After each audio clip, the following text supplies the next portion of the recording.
Good morning, everyone. Myself, Dr. Shivaji Sarkar. Today, I am going to discuss about the topic on dental product. आज मैं dental product के अंदर discuss करने वाला हूँ cleaning agents के बारे में और मैं जो समझाने वाला हूँ क्लीनिंग एजेंट्स क्या है, इसके एप्लीकेशंस डेंटल प्रोडक्ट में कहाँ पर है और उसके साथ ही साथ हम लोग आज देख लेंगे कैल्शियम कार्बोनेट क्या है और कैल्शियम कार्बोनेट की total inorganic chemistry.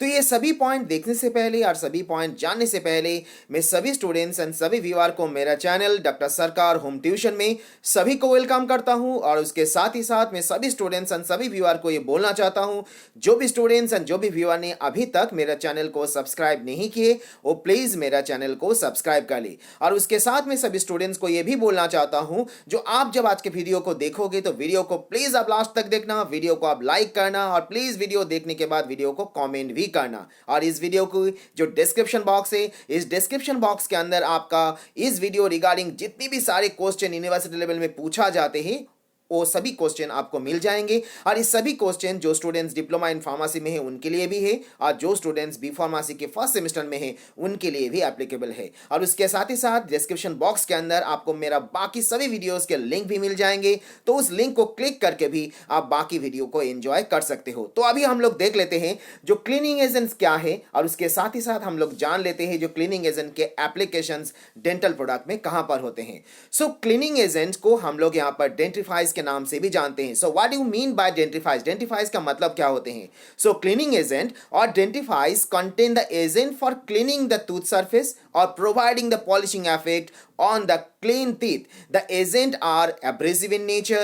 They are responsible for physically removing the plaque or strain and the overall effect of the providing whiteness of the teeth, and dentifrice are applied as a powder or paste. That means यहां पर मैं आपको यह समझाना चाह रहा हूं जो डेंटिफाइज को आप यहां पर क्लीनिंग एजेंट के हिसाब से भी इसे कंसीडर कर सकते हो और इसे माना भी जाता है जो डेंटिफाइज और क्लीनिंग एजेंट एक और के वाइस वर्सा वर्ड है। तो इसे आप डेंटिफाइज बोलो, इसे आप क्लीनिंग एजेंट बोलो, दोनों का मीनिंग एक ही टाइप की होते हैं, तो आप कोई भी टाइप की वर्ड यहां पर यूज कर सकते हो। लेकिन क्वेश्चन ये आ रहा है जब हम लोग क्लीनिंग एजेंट्स को यूज करेंगे तो इसको मेन पर्पस क्या है, इसका नेचर मेनली क्या होते हैं। तो इस जगह पे स्टूडेंट्स को याद रखना है जो क्लीनिंग एजेंट्स हम लोग यूज करते हैं और जो डेंटिफाइज हम लोग यूज करते हैं, इसका मेन एक्शन और इसका मेन फंक्शन, इसका मेन नेचर क्या होते हैं? इसका मेन नेचर होते हैं ये एब्रेसिव इन नेचर होते हैं। और लास्ट वीडियो में मैंने आपको समझाया था जो एब्रेसिव का मतलब क्या होते हैं। तो एब्रेसिव का मतलब ये होते हैं जो abrasive in the sense of जो जेनाइल क्या होते हैं जिसके सरफेस एरिया बहुत ज्यादा होंगे, जो सरफेस एरिया ज्यादा होने के लिए वो बेटर एक्शन दिखा सकते हैं, जो रश एंड हार्श कैरेक्टरिस्टिक दिखा सकते हैं, उसी को एब्रेसिव के हिसाब से हम लोग कंसिडर करते हैं। तो मेनली क्लीनिंग एजेंट्स की जो बेसिक नेचर है वो नेचर उसके अंदर उसका एब्रेसिव नेचर होना ही चाहिए, क्योंकि जो भी कंपाउंड को हम लोग यहां पर क्लीनिंग एजेंट के हिसाब से कंसीडर करेंगे उस कंपाउंड के अंदर एब्रेसिव नेचर उसमें नहीं रहा तो उस जगह पे आप उसे गुड क्वालिटी क्लीनिंग एजेंट के हिसाब से उसे कंसीडर नहीं कर सकते हो। दैट मींस हम लोग इसे मोटे मोटे वर्ड में ऐसा बोलना चाहे तो आप इसे समझ सकते हो जो क्लीनिंग एजेंट्स होने के लिए उसका बेसिक आइडियल कैरेक्टरिस्टिक्स क्या होना चाहिए, उसका बेसिक आइडियल कैरेक्टरिस्टिक उसका एब्रेसिव नेचर होना चाहिए। और जो क्लीनिंग एजेंट्स हम लोग यूज करेंगे वो क्लीनिंग एजेंट का मेन पर्पस यही है जो टीथ को वो whiteness they. That means teeth के ऊपर आपको मान लो कोई भी टाइप के स्ट्रेन जेनरेट हो चुका है, कोई भी टाइप की कलर जेनरेट हो चुका है, कोई भी टाइप के पिगमेंट जेनरेट हो चुका है और उसे आप डिजार्व नहीं करते, उसे आप निकालना चाहते हो, उसे आप रिमूव करना चाहते हो, तो उस कंडीशन में आप क्लीनिंग एजेंट्स को यूज कर सकते हो। लेकिन क्वेश्चन ये तो जेनरेट हो रहा है जो क्लीनिंग एजेंट्स को जो हम लोग यूज कर रहे हैं वो मैक्सिममली कौन से फॉर्म में अवेलेबल होते हैं। तो इस जगह पे स्टूडेंट्स को याद रखना है मेनली जो क्लीनिंग एजेंट और डेंटिफाइज हम लोग यूज करते हैं मैक्सिममली पाउडर के फॉर्म में, नहीं तो ये पेस्ट के फॉर्म में अवेलेबल होते हैं। तो अभी क्वेश्चन ये आ रहा है कौन से ऐसे इनऑर्गेनिक कंपाउंड है जिस इनऑर्गेनिक कंपाउंड को हम लोग यहां पर क्लीनिंग एजेंट के हिसाब से यूज कर सकते हैं। तो उसके एग्जांपल के हिसाब से हम लोग यहां पर डाइकैल्शियम फॉस्फेट के एग्जांपल ले सकते हैं, हम लोग यहां पर सोडियम मेटाफॉस्फेट के एग्जांपल ले सकते हैं, हम लोग यहां पर कैल्शियम पायरोफॉस्फेट और उसके साथ ही साथ कैल्शियम कार्बोनेट के एग्जांपल भी ले सकते हैं। और आज के टॉपिक में मैं आपको समझाने वाला हूं टोटल कैल्शियम कार्बोनेट के बारे में। तो अभी जो मैंने आपको बोला जो ये जो एग्जांपल है ये सभी एग्जांपल आपको याद रख देना है। और मेन जो इसका ड्रॉबैक है, देखिए जैसे ऐसा होते हैं जो हर एक चीज की आइडियलिटी, हर एक चीज के एडवांटेज भी होते हैं, उसी तरीके से हर एक चीज की कोई ना कोई डिसएडवांटेज भी होते हैं। तो मेनली जो हम लोग क्लीनिंग एजेंट यूज कर रहे हैं इसका भी कुछ ड्रॉबैक है। तो इसका ड्रॉबैक क्या होते हैं, इसका डिसएडवांटेज क्या है? So main drawback is that it will not able to clean the surface inside the cavity. ये पॉइंट को आपको याद रखना है।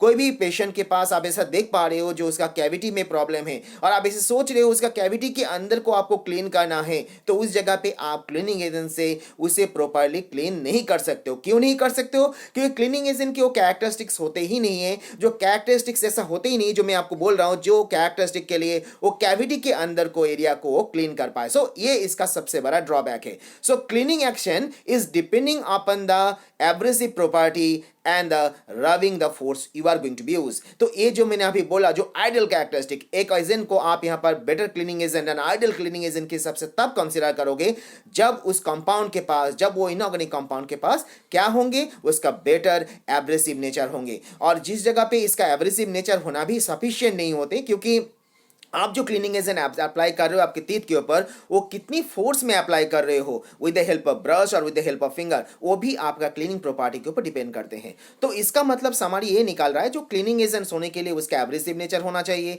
आपका टीथ के ऊपर कोई भी टाइप के स्ट्रेन जेनरेट हो चुका है, उसे आप निकालना चाहते हो तो डेफिनेटली आप वहां पर क्लीनिंग एजेंट से यूज करोगे। लेकिन उस जगह पे आपको याद रखना है, जो एजेंट को आप यहाँ पर क्लीनिंग एजेंट के हिसाब से यूज कर रहे हो, उसका एब्रेसिव नेचर कितने अच्छा है वो भी आपको देखना है। और उसके साथ ही साथ आपको ये भी देख लेना है, जो आप जो क्लीनिंग एजेंट्स के लिए टीथ के ऊपर अप्लाई कर रहे हो, वो अप्लाई करने के टाइम पे आप ब्रश नहीं तो फिंगर के हिसाब से उसे कितनी फोर्स में अप्लाई करो। बट जनरली आप उसमें अच्छी क्वालिटी के अच्छे तरीके से उसमें फोर्स अप्लाई करके क्लीन करने की कोशिश करोगे तो डेफिनेटली इजीली स्ट्रेन निकल जाएंगे। आप ऐसे सोचोगे जो नहीं मुझे क्लीनिंग एजेंट लेना है और उस एजेंट को मैं लाइटली अप्लाई करूंगा बाय थ्रू द फिंगर और बाय थ्रू द ब्रश, तो उस जगह पे आप एक्सपेक्ट नहीं कर सकते हो जो आपका सरफेस एरिया प्रॉपर्ली क्लीन हो पाएंगे। तो ये पॉइंट को आपको याद रखना है, जो इसका मेन ड्रॉबैक क्या होते हैं। उसका कैविटी के अंदर आप क्लीन करना चाहोगे तो उस जगह पे आप क्लीनिंग एजेंट से उसे क्लीन नहीं कर पाओगे। और इस जगह पे ये भी पॉइंट जो मैंने आपको बोला अभी, क्लीनिंग एजेंट्स के लिए आपको क्या देखना है, उसका क्लीनिंग प्रॉपर्टी डिपेंड करता है उसका एब्रेसिव प्रॉपर्टी और उसका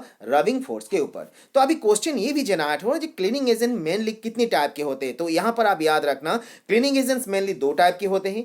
एक को हम लोग बोलते हैं थेराप्यूटिक एंड दूसरा होते हैं cosmetic. That means cleaning agents को और डेंटिफाइज को हम लोग यहां पर कॉस्मेटिक डेंटिफाइज और कॉस्मेटिक क्लीनिंग एजेंट्स के सबसे भी कंसीडर करते हैं, और दूसरा जो है उसको हम लोग थेराप्यूटिक डेंटिफाइज और क्लीनिंग, और उसके साथ ही साथ उसको थेराप्यूटिक डेंटिफाइज और उसको हम लोग यहाँ पर क्लीनिंग एजेंट डेंटिफाइज के हिसाब से भी और थेराप्यूटिक एजेंट के हिसाब से भी हम लोग उसे कंसीडर करते हैं। दैट मींस यहाँ पर एक डेंटिफाइज ऐसा हुआ जिसको आप कॉस्मेटिक के हिसाब से यूज करोगे और एक डेंटिफाइज ऐसा हुआ जिसको आपको थेराप्यूटिक के हिसाब से यूज करना है। तो अभी क्वेश्चन ये भी जनरेट हो रहा है ना, जो कॉस्मेटिक और थेराप्यूटिक के अंदर डिफरेंस क्या है।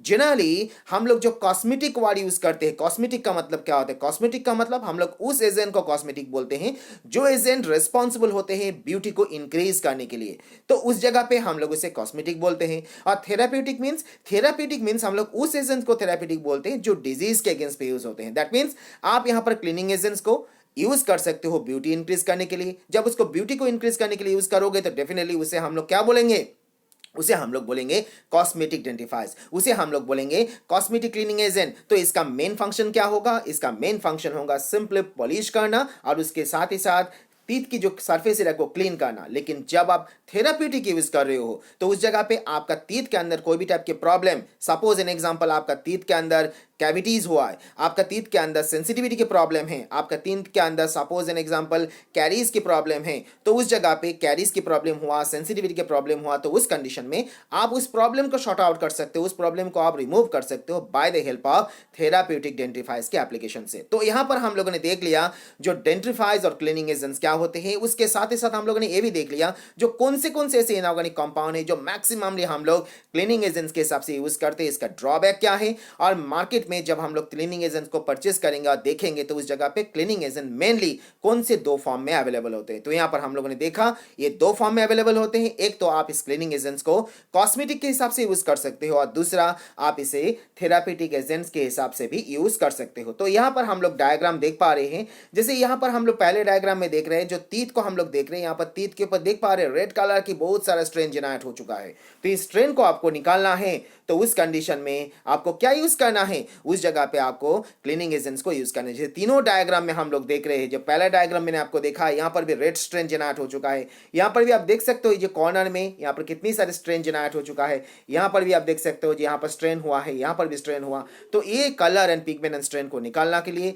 आपको डेफिनेटली क्लीनिंग एजेंट और डेंटिफाइज को यूज करना है। तो अभी क्वेश्चन ये जेनरेट हो रहा है, जब हम लोग क्लीनिंग एजेंट्स को यूज करेंगे तो उसका एप्लीकेशंस क्या होते हैं। सो अमाउंट ऑफ टूथपेस्ट और gel needed for effective cleaning in per size on the tap half of the toothpaste, and dentifrice should be preferably dispersed in between the brush rather than the tips, and children under the 6 year age should not be given half amount of the dentifrice as compared to the adult। तो ये point को भी आपको याद रख देना है। मतलब मैं आपको ये बोलना चाह रहा हूँ, जब आप टूथपेस्ट को यूज़ करोगे, क्योंकि मैंने अभी ये बोला जो आप यहाँ पर पेस्ट के फॉर्म में यूज़ कर सकते हो, आप इसे यहाँ पर पाउडर के फॉर्म में यूज़ कर सकते हो डेंटिफाइज को। तो जब आप डेंटिफाइज को यूज़ करोगे तो उस जगह पे आप याद रखना जो आप डेंटिफाइज यूज़ कर रहे हो उसको किस तरीके से यूज़ करोगे। जैसे मान लो जब कोई भी बच्चे को आप ले रहे हो, जिस बच्चे की एज 6 ईयर से कम है, तो उस जगह पे आप कितने डेंटिफाइज उसे प्रोवाइड करोगे, जितने डेंटिफाइज आप यहाँ पर एक एडल्ट को दे रहे हो उसका आधा, और उसका 50% डेंटिफाइज आपको चाइल्ड को देना है जिसका एज 6 ईयर से कम है। तो ये जो एप्लीकेशन है, ये एप्लीकेशंस को भी आपको याद रखना है जब आप ये एप्लीकेशंस अप्लाई करोगे आपका पेशेंट के लिए। तो यहाँ पर हम लोगों ने देखा जो डेंटिफाइज का एप्लीकेशंस भी क्या होते हैं। तो अभी हम लोग देख लेते हैं एक ऐसे इंपॉर्टेंट कंपाउंड, और ऐसे इंपॉर्टेंट कंपाउंड जो कंपाउंड को हम लोग मेनली डेंटिफाइज के हिसाब से यूज करता है। मैंने यहाँ पर आपको बहुत सारे एग्जांपल दिया, और मैंने पहले भी बोला जो आज मैं डिस्कस करने वाला हूँ कैल्शियम कार्बोनेट के बारे में। तो ये जो कैल्शियम कार्बोनेट होते हैं, इस कैल्शियम कार्बोनेट की दूसरे नाम से भी इसको बुलाया जाता है, इसका नंबर ऑफ सिनोनिम भी होते हैं, हर एक कंपाउंड के होते हैं। उसी तरीके से कैल्शियम कार्बोनेट की भी एक सिनोनिम है। तो कैल्शियम कार्बोनेट का सिनोनिम क्या है, इसे हम लोग प्रेसिपिटेट चॉक के नाम से जानते हैं। तो इसे आप याद रखना। मैं इसके ऊपर फोर्स इसीलिए करना चाह रहा हूं क्योंकि कभी कभार यूनिवर्सिटी लेवल में क्वेश्चन को ऐसा पूछा जाता है जो आप कैल्शियम कार्बोनेट के टोटल इनऑर्गेनिक केमिस्ट्री के बारे में लिखो, नहीं तो कभी कभार क्वेश्चन को ऐसा पूछा जाते हैं जो आपका प्रेसिपिटेट चॉक के बारे में टोटल इनऑर्गेनिक केमिस्ट्री लिखो। दैट मीन्स क्वेश्चन आपको इनऑर्गेनिक केमिस्ट्री की प्रेसिपिटेट चॉक के बारे में बोले और क्वेश्चन आपका कैल्शियम कार्बोनेट के बोले, दोनों का मीनिंग सेम ही है, इसीलिए स्टूडेंट्स के 2 पॉइंट को याद रखना है। तो अभी क्वेश्चन है जिसका मॉलिक्यूलर फार्मूला क्या होते हैं। तो कैल्शियम कार्बोनेट के मॉलिक्यूलर फार्मूला होते हैं CaCO3 और इसका मॉलिक्यूलर वेट है 100। तो अभी इसको कैसे करके प्रिपेयर कर सकते हैं, हम लोग किस तरीके से इसको प्रिपेयर करेंगे और इसके अंदर कौन सी टाइप के प्रॉपर्टीज हम लोग देखेंगे। तो प्रिपरेशन से पहले मैं आपको इसका प्रॉपर्टीज को समझा रहा हूं। तो मेनली जो कैल्शियम कार्बोनेट को हम लोग देखेंगे, ये फाइन माइक्रोक्रिस्टल है और इसको मेनली व्हाइट कलर की होते हैं, और इसको फाइन एंड माइक्रो क्रिस्टल इसीलिए बोला क्योंकि इसका जो नेचर है, इसका नेचर क्रिस्टलाइन है, इसीलिए मैं यहाँ पर आपको इसे माइक्रो क्रिस्टल के बारे में बोल रहा हूँ, क्योंकि इसका जो साइज है ये माइक्रो इन साइज में आते हैं, इसीलिए हम लोग इसको माइक्रो क्रिस्टल बोल रहे हैं। ये पाउडर फॉर्म में आते हैं, इसीलिए इसको पाउडर बोल रहे हैं। ये फाइन है और व्हाइट कलर की है, इसीलिए मैंने यहाँ पर fine and white word use किए। So it is odourless and it is also tasteless in nature, it is stable in air.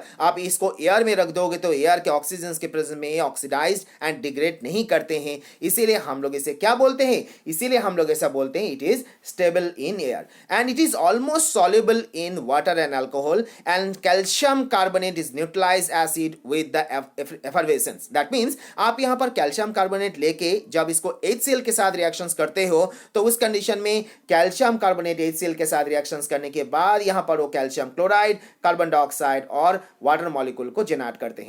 इसीलिए मैंने यहां पर ऐसा बोला कैल्शियम कार्बोनेट को आप HCl के प्रेजेंस पे जब न्यूट्रलाइज करोगे तो उस जगह पे वहां पर कार्बन डाइऑक्साइड के एफरवेसेंस यहां पर जनरेट होंगे, और यहां पर हम लोगों ने रिएक्शन से समझ सकते हैं यहां पर कार्बन डाइऑक्साइड क्यों जनरेट होंगे। और ये जो कार्बन डाइऑक्साइड यहां पर जनरेट हुआ, ये कार्बन डाइऑक्साइड यहां पर आपको कैल्शियम कार्बोनेट से मिला है, क्योंकि यहां पर आप फार्मूला में देख सकते हो CaCO3 और यहां पर आप HCl देख सकते हो। तो Cl जो है ये कैल्शियम के साथ जुड़ के CaCl2 बना और CO3 से आपका CO2 बना, और यहां पर एक ऑक्सीजन रह जाते हैं कार्बन डाइऑक्साइड बनने के बाद भी, और ये जो H है ये H रिमेनिंग ऑक्सीजन के साथ जुड़ने के बाद यहां पर वाटर मॉलिक्यूल को जनरेट करते। तो यहां पर हम लोगों ने देख लिया जो कैल्शियम कार्बोनेट की प्रॉपर्टीज क्या होते हैं। तो अभी क्वेश्चन ये जनरेट हो रहा है जो हम लोग जब इसका प्रॉपर्टीज की तरफ तो हम लोगों ने देख लिया, तो अभी क्वेश्चन ये जनरेट हो रहा है जी, इसको जो हम लोग प्रिपरेशंस करेंगे तो इसको हम लोग किस तरीके से प्रिपेयर कर सकते हैं। तो हम लोग इस कंपाउंड को, कैल्शियम कार्बोनेट को प्रिपेयर करने के लिए यहाँ पर कैल्शियम क्लोराइड के साथ सोडियम कार्बोनेट को रिएक्शंस करके भी ये प्रोडक्ट को प्रिपेयर कर सकते हैं।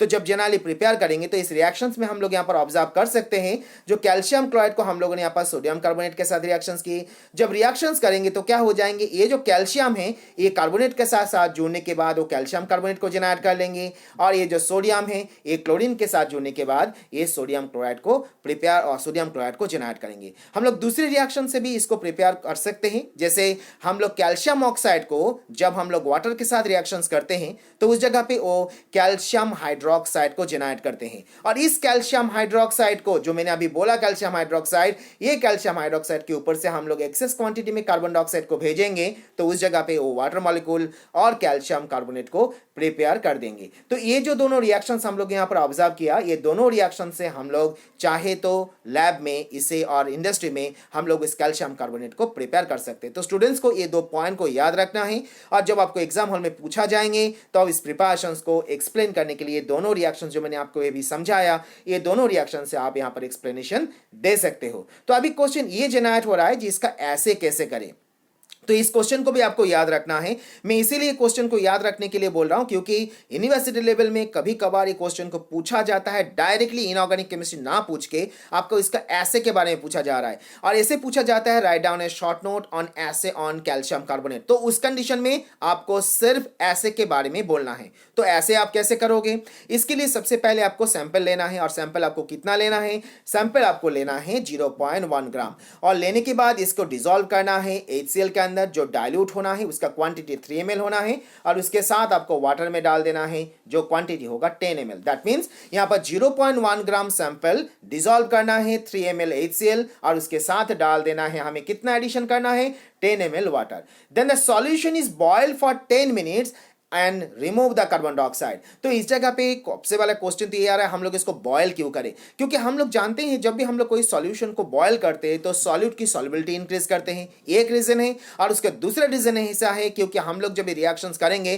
तो उस रिएक्शंस में कार्बन डाइऑक्साइड के प्रेजेंस नहीं होना चाहिए, क्योंकि इस रिएक्शंस में इस ऐसे में कार्बन डाइऑक्साइड सिस्टम के अंदर रहा, सॉल्यूशन के अंदर रहा, तो वो कार्बन डाइऑक्साइड आपके ऐसे में इंटरफेरेंस करेंगे। इसी रीजन के लिए आपको कार्बन डाइऑक्साइड को निकालना है, और इसी रीजन के लिए आपको सॉल्यूशन को क्या करना है, बॉयल करना है 10 मिनट्स तक, क्योंकि ये एस्टिमेटेडली 10 मिनट तक हम लोग जो बॉयल करते हैं तो इसके अंदर जो कार्बन डाइऑक्साइड जनरेट होते हैं वो कार्बन डाइऑक्साइड निकाल जाते हैं। उसके बाद total system and total solution को आपको ठंडा करके उसे क्या करना है, उसे आपको फिर से उस पर डिस्टिल वाटर एंड वाटर डाल देना है, और उसका क्वांटिटी आपको कितना डालना है, 50 ml तक डाल देना है। उसके बाद आपको डालने के बाद इसको टाइट्रेट करना है, और जब टाइट्रेट करना है तो टाइट्रेट करने के लिए हमें किसके अगेंस्ट पे टाइट्रेट करना है, हमें टाइट्रेट करना है 0.05 m ऑफ डाइसोडियम एडिटेट के अगेंस्ट पे। So near the end point we are going to be added the sodium hydroxide solution. जब एंड पॉइंट आ जाएंगे तो इस एंड पॉइंट के नियर पे हमें सोडियम हाइड्रोक्साइड डाल देना है, और जब सोडियम हाइड्रोक्साइड हम लोग डालेंगे तो उस जगह पे सोडियम हाइड्रोक्साइड की क्वांटिटी होंगे हमारा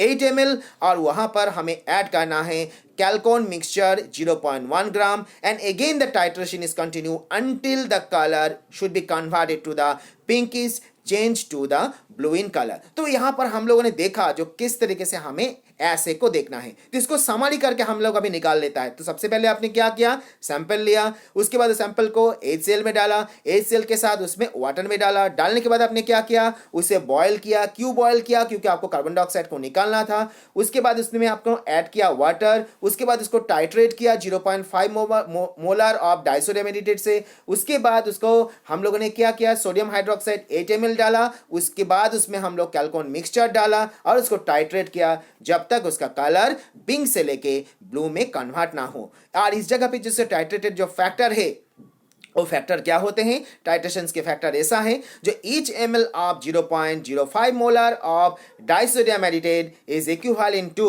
0.00 5004 ग्राम ऑफ कैल्शियम कार्बोनेट। तो यहां पर हम लोगों ने देख लिया जो ऐसे कैल्शियम कार्बोनेट की क्या होते हैं। तो अभी हम लोग देख लेते हैं इसका यूजेस क्या है। तो जनरली ये जो कैल्शियम कार्बोनेट में आपको अभी समझाया, ये मेनली हम लोग डेंट्रीफाइज के हिसाब से यूज करते हैं। जब हम लोग इसको यूज करते हैं तो मेनली ये पाउडर और पेस्ट के फॉर्म में ही यूज होते हैं, मैंने अभी आपको बोल दिया। एंड पर्टिकुलरली इसका एब्रेसिव नेचर तो है ही, और इसीलिए इसको डेंट्रीफाइज के हिसाब से हम लोग यूज करते हैं। मैंने अभी बोला क्योंकि इसका ये आइडियल कैरेक्टरिस्टिक है।